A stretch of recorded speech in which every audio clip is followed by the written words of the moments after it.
Well, it's official. Halo 3 has become the biggest entertainment launch in history, with U.S. sales figures reaching an estimated $170 million in the first 24 hours alone. The launch of the third installment in Microsoft's Uber franchise has already broken records set by blockbuster movie releases like Spider-Man 3 or even the debut of the latest Harry Potter novel. Halo 3 picks up immediately where Halo 2 left off. The Covenant is heading to Earth and ready to unleash the power of the Halo weapons, which practically guarantees the destruction of civilization as we know it. But Earth and its populace won't be destroyed without a fight, and it's up to our favorite Spartan and his allies, some old and some new, to unite together and put an end to this threat once and for all. With us. The core gameplay in Halo 3 hasn't changed much from its predecessors, and that's not necessarily a bad thing. But while I was hoping to see some added innovation to the gameplay, you can't argue with the if it ain't broke, don't fix it philosophy that the developers have adopted. That's not to say there isn't anything new in the game, like the ability to rip heavy artillery off their mounts and go commando on those annoying brutes, or perhaps wielding the gravity hammer and plowing through one enemy at a time.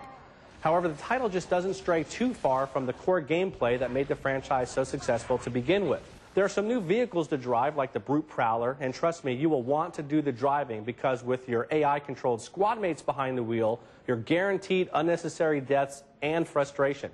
I'm still not a fan of the control scheme while taking the wheel, but that's a minor gripe. Also new is the ability to carry and deploy different types of offensive and defensive equipment. Items like the bubble shield that let you take protective refuge from bullets inside, but you and enemies alike can still walk in and out of, so be wary of melee attacks. Other items like the shield regenerator and enemy drain add an additional dose of tactical gameplay as well. In terms of multiplayer, Halo 3 now allows up to 4 players to play through the campaigns in co-op mode, either on one console or via Xbox Live. But it's the other multiplayer modes where players will spend most of their time, supporting up to 16-player matches on 11 different maps. There's your standard solo and team deathmatch modes, Capture the Flag, Territories, and Infection. Infection is an interesting mode that has some of the players starting out as mutant-like creatures that have to hunt and attack the non-infected players until there is a last man standing. It's pretty fun to watch as one goes from the hunted to becoming the hunter.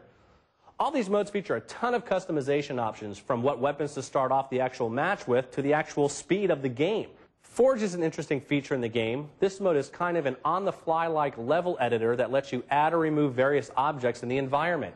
It was definitely an interesting way to play the game, but felt more like a novelty than actually lending any real value to the already fine-tuned gameplay. You can even share files with your friends. These files can be screenshots and even edited saved films from your game. I was a little nervous when I first booted up Halo 3 on a conventional standard def TV and frankly wasn't that impressed with the graphics. That was until I had the chance to play it on my HD set, and it almost felt like a completely different version of the game. In high def, this game looks absolutely gorgeous, with stunning and colorful open vistas and sprawling landscapes. Sound is also a high note. The developers have made great use of digital surround sound, especially during battles, as your squad mates can be heard all around you. Come on, Mike, you ready? Let's go out there and fight. Without giving away any spoilers, suffice to say that the game's story arc and conclusion wrap up in a very satisfying way, something that Halo 2 didn't do. And while the game doesn't make any leaps and bounds over its first 2 offerings, that doesn't make it any less fun to play, and ultimately, that's what's important. Halo 3, as if you didn't already know, is out now, it's rated for mature audiences, and Texas Gamer gives it a 4.5 out of 5. For Texas Gamer, I'm Mark Adam.